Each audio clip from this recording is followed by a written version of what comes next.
Okay, part 2. If you remember from the last video, this is where I was sitting. Go figure.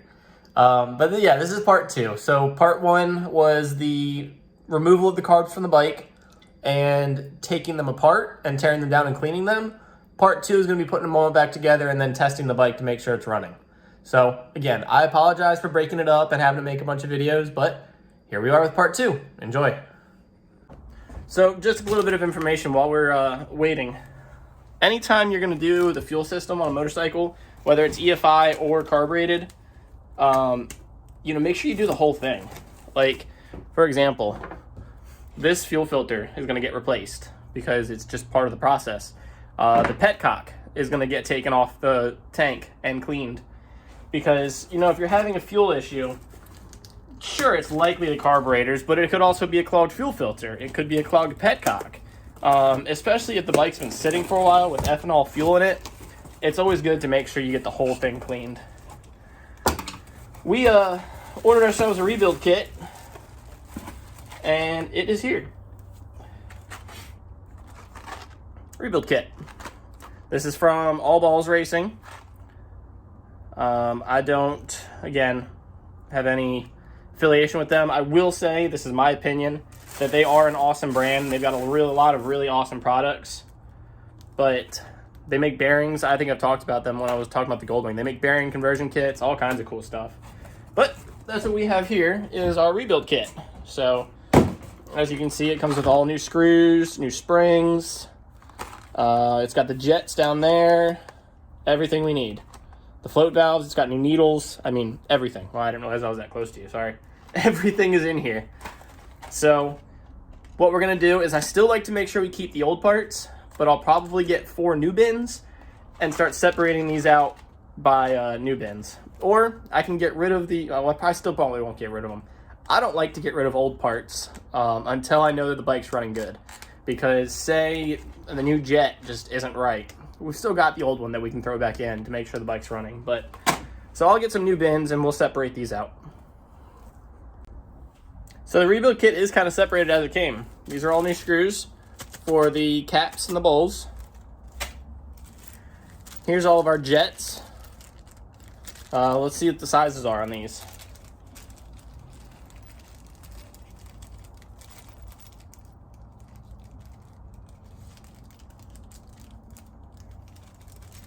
I only need one of each. So this came with new idle air mixture screws, and that's what I was telling you about. It's underneath that cap. So like I said, we're not going to mess with that. Looks like these are stock jet sizes, so that's good. So here's our new jet. It's a 112. Here's our slow jet. And it is a 35. I believe that's what the other one was, and we can reference it. Yep, 35. And then this here is that idle air mixture screw. And looking at what it looks like, it actually, see, it's real sharp. That's for the idle air circuit. Looking at it, I think I was incorrect in saying that the one under the cap was the idle air mixture screw. Let's delve into that, shall we? So I was incorrect. It's not that little silver piece down there. It's actually this little gold piece there. It's kind of got a weird shape to it though, so I'm not entirely sure how we're gonna get that out. I will figure it out though, and we will get that out, clean that circuit real well, since we're still in the cleaning part, and then replace it with new ones. When you do these, this is kind of important. It's actually how you sync the carburetors. You wanna make sure that they're all the same. So I like to, before I take them out, I like to turn them all the way in and count the turns and then take them all the way out. That way you know that when you go to put the new ones in, you can put them all the way in and then back them out the same amount of turns that you put the old ones in, if that makes sense. So if I go 3 turns in to bottom these out, then I know that I need to go 3 turns out with the new one. Oh, I got a bug on me. Go away. And that's just how you do it. And because they all need to be the same. and that's how you bench sink the carbs, but we'll go into that. So I was able to get the old ones out. You see they got this little spring on it. We've got new springs to go with it. And it was 5 turns to take it out. So we'll go 5 turns back in to put it back in. All right, so let's start organizing. So I'll do one, and you can see kind of how it goes. So each carburetor needs a slow jet, the main jet, an idle air mixture screw. Slow jet, main jet, idle air.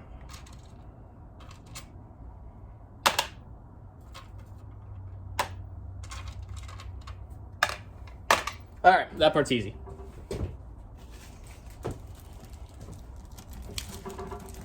Next, each carburetor needs a needle,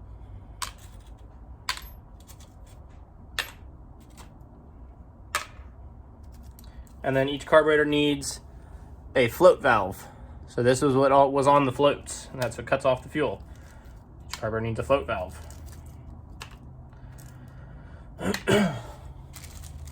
Easy.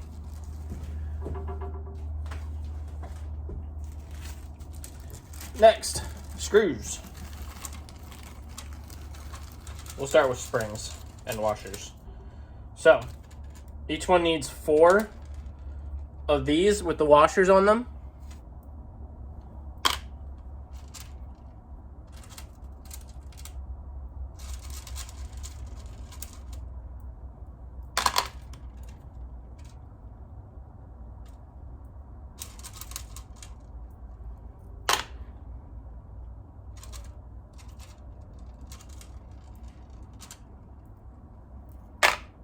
And then each one needs 4 of these little short ones. These are the caps.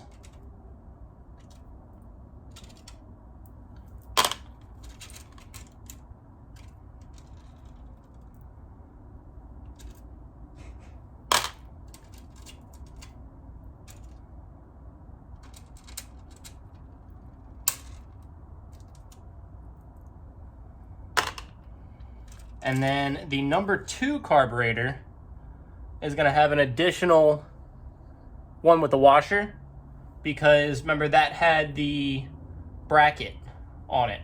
So we're going to swap one of those.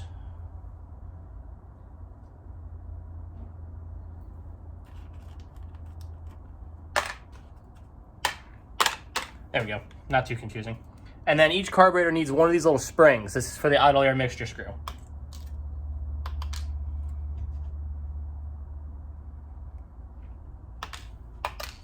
And lastly, in this bag, each carburetor needs one of these little itty bitty teeny tiny washers, also for the idle air mixture screw. It had a washer and an O-ring underneath that, and I will show you as we put that together. And then the last bits of our rebuild kit are O-rings. So each carburetor needs a new gasket for the float bowl. 1, 2, 3, 4. And then last but not least, the last part we're going to do is we need to find these little itty bitty teeny tiny O-rings. And each carburetor is going to get one of those. So you see that's right there, tiny little thing. Each carburetor gets one of those. 2,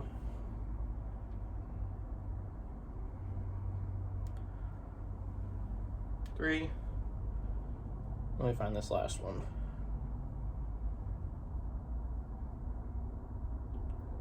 It's hiding in here somewhere.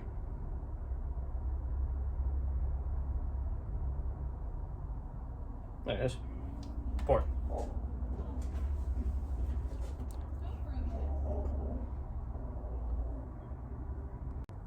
The last thing we need to organize is we need to get the tube. This one.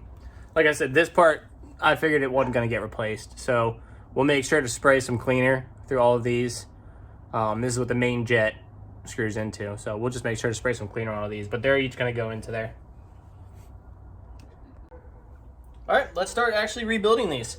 So first thing first, we'll put I like to start from the top down. So we'll get this, and I did spray this out with dry air, like I said.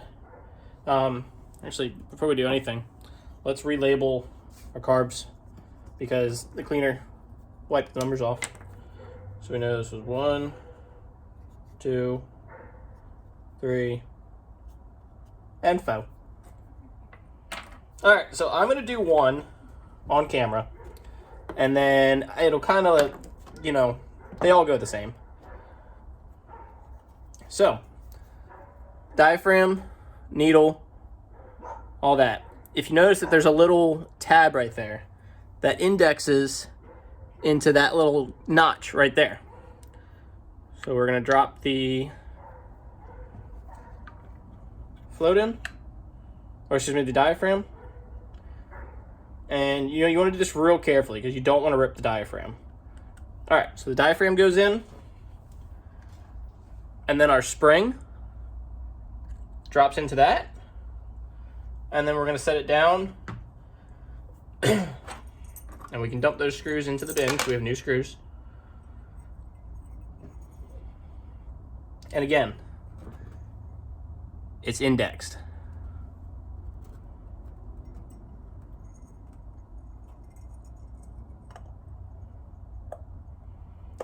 So you should kind of feel it kind of lock into place. And that's when I like to go ahead and put these screws in. Before you tighten it all the way down, I like to get the screws just kind of finger tight. And before you tighten it all the way down, make sure to look and make sure you don't have the diaphragm pinched.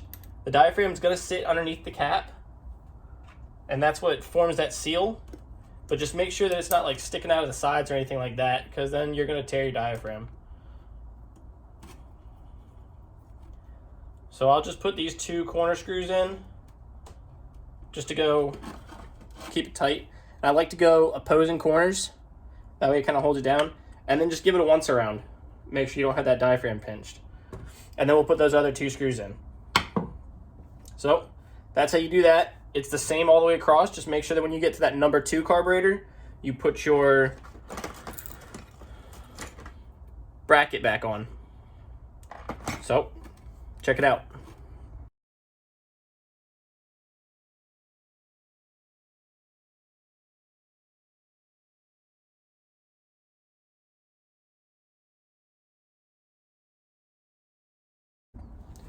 Oh, we got all the caps on. So now that we've got the needles and the diaphragms in and the slides, we just want to do a function test. So just kind of take your finger, push them all the way down and make sure that they return. And they are, so that's great. Next thing we want to do is start working on the bottom end. So the first thing I like to do is put the idle air mixture screw back in. Just because that's really the only one that kind of takes some precision. Everything else you just screw until it's tight. The idle air mixture screw actually requires, I won't say skill, but it requires you to kind of pay attention. So the way this came out, there was a little tiny O-ring, try not to drop it, that was flush against the carburetor. And then, if I can get it, the little tiny washer went on top of the O-ring. And then the spring,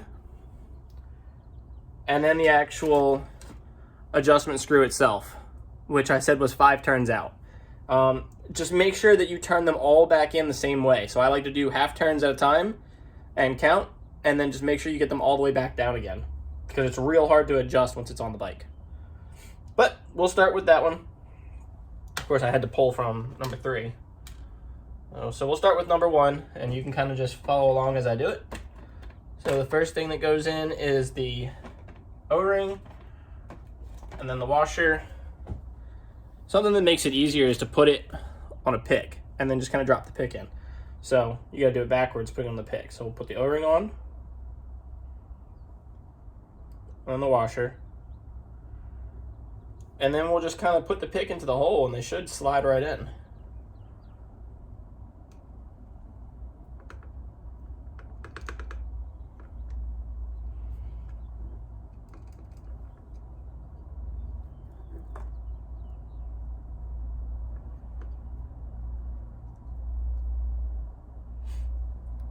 just like that. And then we'll get our spring. Drop the spring in. And then we'll get our mixture screw. So they put this little protector on it because the point on this is actually very important in the adjustment. So make sure you take the rubber protector off. And we'll put that in. And remember, we want to start counting. So we're going to use the little notch. I'll show you what notch I'm talking about. If you see, it's got a little notch on the end of it. A little notch cut out, but I know it's not really focusing. Maybe I can get it to focus. No, not really, but you can kind of see the notch on it. That's what we're going to use to count. So we're going to go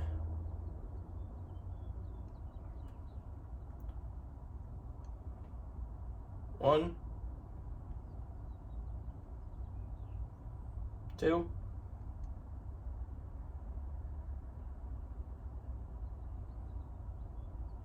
3. Then we'll get our needle nose pliers.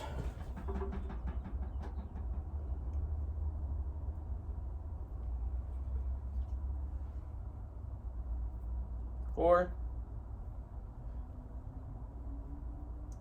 5, 6 and a half. So I know I said it was 5, but I actually went back and looked at it, and it was actually 6.5 turns. So we'll go 6.5 back in. But that's how you do the idle air mixture. Got all the idle air mixture screws in. Now let's do main jets. Why not? So remember, the main jet is the small short one. This one here. And it goes into the tall spot that I already screwed these back in again. But it goes into this fitting here. So we're just going to go ahead and put that in. Now it's important to note, some carburetors will take an O-ring in between that. These do not. But it's just important to note that sometimes your carburetors will have an O-ring there. We don't really want to Gorilla this on or anything like that. We're just going to put it in and just snug it down. Let's do the rest. All right, main jets are in, as you can see. Main jets. Now let's do our, some people call them slow jets, some people call them idle jets, but I mean, it doesn't really matter what you call it. But this one here, little skinny one, and this is gonna go into this port. And same thing, just be real gentle with it. You know, make sure it's tight and it's not gonna fall off, but don't go grilling it down, because you are putting brass into aluminum, both of which are soft metals. But, you know, just take it all the way in and snug it up. I like to just kind of, just a couple fingers, just snug it up. That's it. Last thing for the bottom end is the floats and the float valve, and then the bowls themselves. So the bowls all have, got our little small parts back out of there.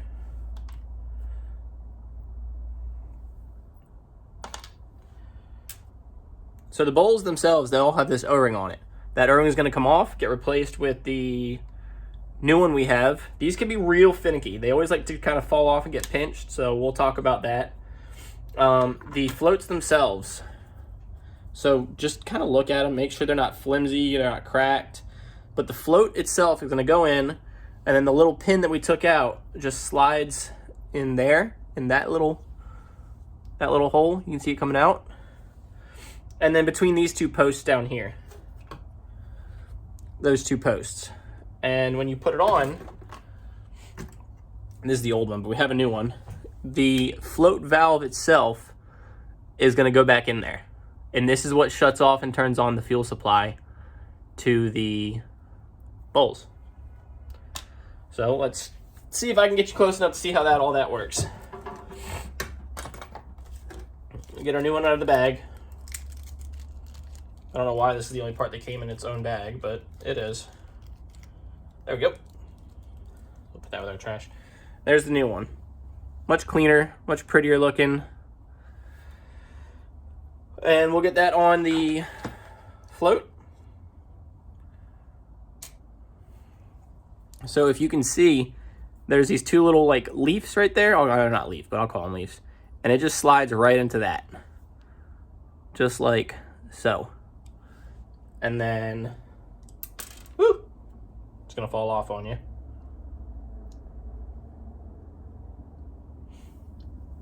It's gonna drop right down into that hole. And then we're gonna get our pin in.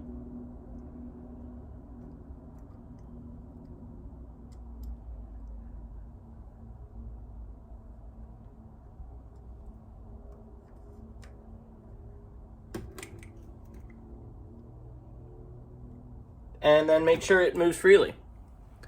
So you see it moving up and down there. And as it does, it should open and close the float. Or the float valve, excuse me. So, just to reiterate, that valve goes into this hole after it's attached to the float. And then the pin goes through. Okay. So, there's all the floats back in. Now, the last thing I like to do before I put the bowls back in is, first of all, we're going to get our pick, and we're going to, dig the O-ring out. Just be careful you don't stab yourself. I've done that many times before. Be careful if you're going to reuse your O-ring. In this case, we're not, but you really don't want to do what I just did and start jabbing your pick into the O-ring, especially when you go to put your new one back on. But these are where all the grime settles. So these need to be cleaned really well. I like to get an old toothbrush, spray my carb cleaner in, and then just get a toothbrush and scrub all that out. Because all that contaminant will affect the quality of your gas. So let me go clean these real quick. I'm going to do all 4, and then we'll come back. So like I said, I like to keep all my old parts until I know that the new bike is going to work. Or the new rebuild, excuse me. So I just keep the jets. I mean, there's no point in keeping gaskets and O-rings, but I'll keep the jets, the float valve, stuff like that. Screws, O-rings, gaskets, there ain't no point in keeping that. So we'll just keep all the old jets and valves. Oop, don't need the baggie. And then the rest can honestly be thrown away. Like, we're not going to reuse O-rings. We're not going to reuse bolts and screws. I mean, if you're one of those people that has a big box of bolts and screws, by all means. I mean, ultimately, you can keep the O-rings, too, if you want. I can't tell you what to do. But I just like to keep jets. And then even if it works fine, which, obviously we plan on it working fine, it's cool to just have leftover jets. Because, you never know. Next time I have a CB750 that comes in, hey, man, it's just not running right. Can you bring it back to stock? Sure, I've got stock jets right here. I got you. So it's just, it's helpful. So these will get stowed away for later. And then the rest can honestly just be thrown in the trash. So we'll just consolidate.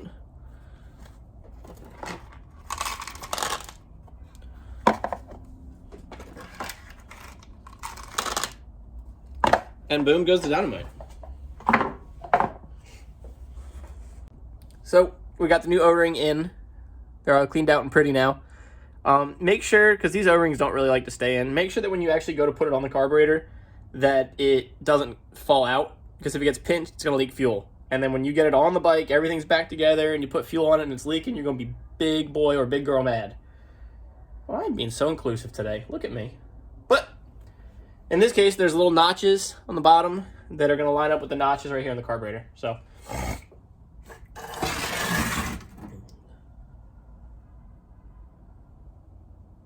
just going to flip it over. I like to kind of hold it with my hand until I actually get it in there. And then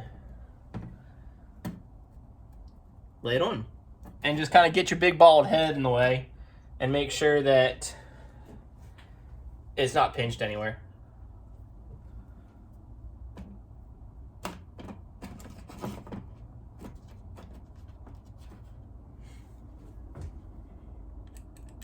And this one I definitely like to go opposing corners, so we'll tighten this corner down just finger tight, and then we'll come over the other side, because you don't want to unevenly compress your gasket. So we'll get that side down. And then tighten that side just a little bit more. And there we go.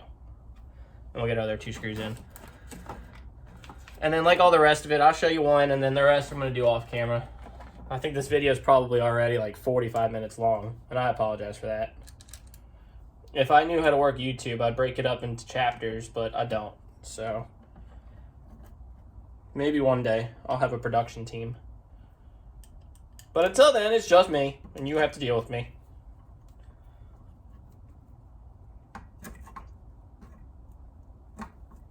Alright, so German torque spec on these. So, German torque spec, Guten tight. I'm sure there is actually a torque spec, but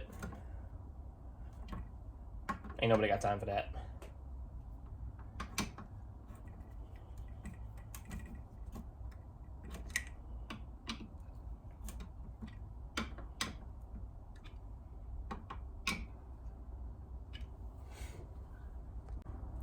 So there they are.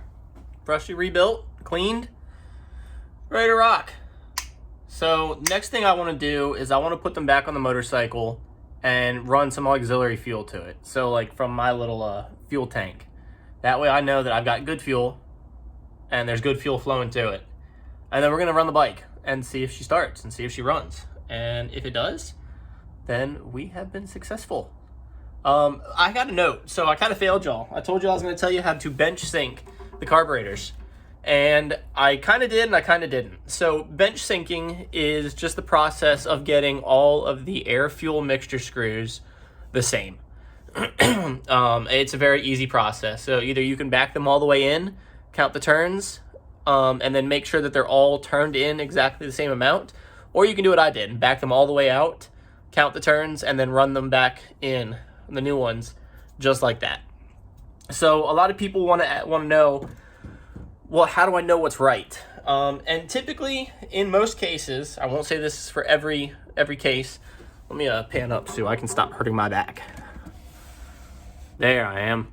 So typically in most cases, I won't say in all of them, but again, in most cases, it's about 2.5 turns from bottomed. So, you know, you screw it all the way in until it stops. Don't force it. You'll ruin that tip that's on the bottom of that mixture screw. And then it's typically about 2.5 turns out is a good, easy idle. Sometimes you have to adjust it a little further. You're typically never going to have to go in further. Sometimes it has to come out a little more, and that's going to be adding more fuel to the mixture. And this is only affecting how it runs at idle. So if you get into it and you're riding and you start really letting into the throttle and it wants to bog down, or it's backfiring, or it's just cutting out, that's not your idle air mixture screw. That's going to be more with your main jet and that jet circuit. But, it's always a good place to start is with idle. So you want the bike idling good. All carburetors also have this dial here. Sometimes it's a dial, sometimes it's a screw. And that is your actual idle speed adjustment screw. So all that's doing is, I don't know how well you can see it, but it goes in there to this little lever, and that adjusts how far the throttle stays open at idle. So obviously if you screw it all the way in, then that throttle's cracked pretty decent. You're going to have a really high idle. The other adjustments, so when we actually get to vacuum syncing the carburetors, you'll see there's 3 screws. One, 2, 3. There's 3 screws, but 4 carburetors. The reason for that is because your main adjustment is right here on this screw when you go to vacuum syncing them. So that adjusts the number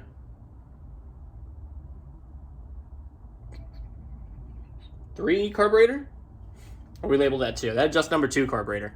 And then all the other ones, so that's what we call the master. And then all the other ones adjust off of that. So they're all considered slaves. I know that's not PC, but it's the master and then the slaves. So whatever this one is adjusted to, the number 2 carb, is what it is. You can't really adjust from there. But then you adjust all these screws off of that so that they're all running at the same vacuum. I'll make a whole video about that. But anyways, let's get it back on the bike. I'll let y'all see it run. All right, the carburetors are back on. I've got my auxiliary fuel tank here that's running to the carbs. I've already filled the bowls, so we should be good to start it. It may not run just right at first because it's tuned to have filters on it, but we shall see. Also, just a little heads up, his ignition button is sticky, so I can't run it for too long or else we'll burn the starter out.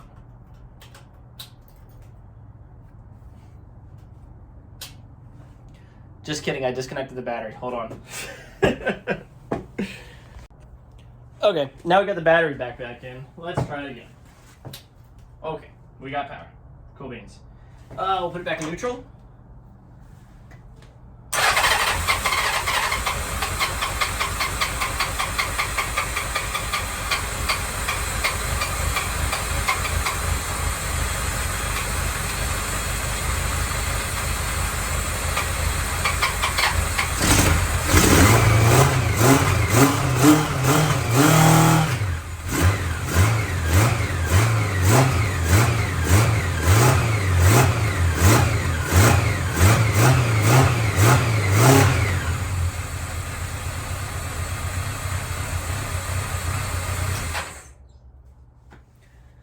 There she is. Beautiful. Rev's good, idle's good. I didn't want to leave it running too long because, like I said, his ignition button is sticky and I don't want to burn out the starter motor. But it's a good running bike. Anyways, I hope y'all enjoyed the video. I hope it was informative. I know this was a long one. I apologize, but I hope I got a lot of information to you in this long video. Anyways, if you haven't already, please like and subscribe. It really helps me out a lot. And stay riding, friends.